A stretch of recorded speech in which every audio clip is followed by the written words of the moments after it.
What is up, fellas? JPS delivers here.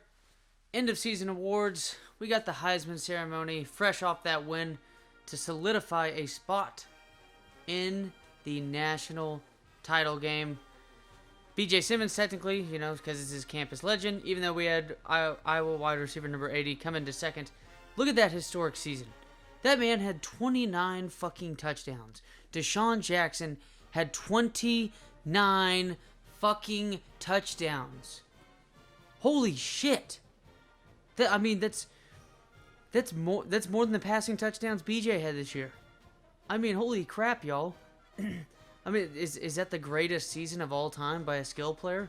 I know Barry Sanders is up there with his 2,600 rushing yards in a season.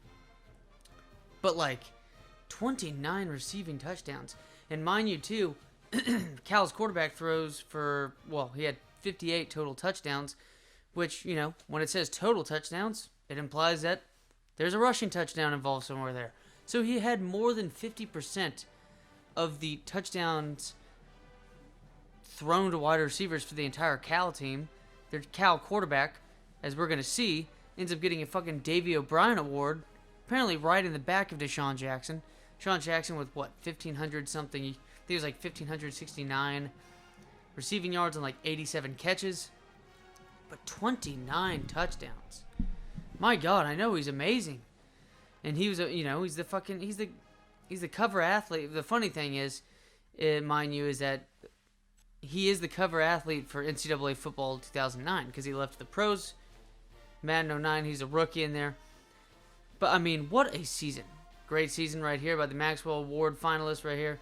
Graham Harrell, Steve Slayton right there, and Mr. Hill winning it for Wisconsin. Probably most likely would have been Chris Beanie Wells with Ohio State had he not gotten injured. And then I forgot who that was. That Sergio Kindle from Texas, linebacker number 2. I don't know, but there you go. 58 total touchdowns. So yeah, he had more than 50% of the share of touchdown receptions out of that team. Pat Wright right there in third place behind Harrell and of course the Cal quarterback. But that's, when you have a season like that, your quarterback has to be somewhere in the semifinalists at least for the Davey O'Brien award at that point. Right? Look at that. He gets injured with 3 games left and he still gets third place. Chris Beanie Wells, man. What a talent at Ohio State. And just like Michael Crabtree kind of correlates, you see these same kind of quarterbacks in this position and their top options at wide receiver. Michael Crabtree at second behind Mr. Desean Jackson. Crabtree, 29 touchdown receptions by Desean Jackson, 87 catches, nearly 1,600 yards. But that's on a whole nother level. But that overshadows the fact that Michael Crabtree, whoop-de-frickin-do, had 117 receptions. Oh, that's unheard of for college. 117 receptions. I don't even remember the last guy to get that. Was it Patton with Louisiana Tech? Is that what it was? A single season record? But he had 20 touchdowns as well. Holy shit. The passing attacks were outrageous. We're starting to see some of our guys show up in the defensive awards or towards the end right here. Special teams and defense.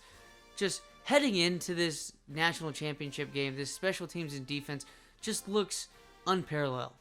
At this point, it seems like as if they're, literally they are more than half of the game. You could say they might even be 2/3 of the game, even though special teams only plays a little bit of it. But we get the Groza Award winner. We're going to get the Best Returner Award. That man right there, wide receiver number 88, with over, before even receiving yards, which he only had 500 to 600 with 7 or 8 touchdowns. But he had over 1,300 all-purpose yards just returning the ball.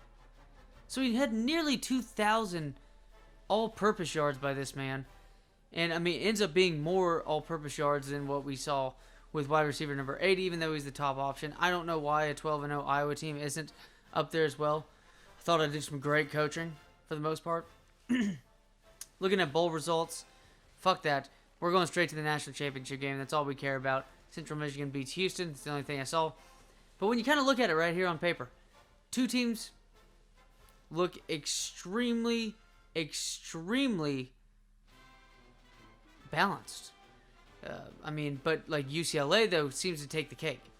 Ratings wise, no, they seem pretty balanced. But UCLA, top 10 team in both total offense and total defense. Heading into this, they're the number 1 team in the country. Had to beat USC by default. They play them every year. But it's going to be interesting, y'all. I really wonder how to approach this game. As always, fellas, take it easy and see y'all next time.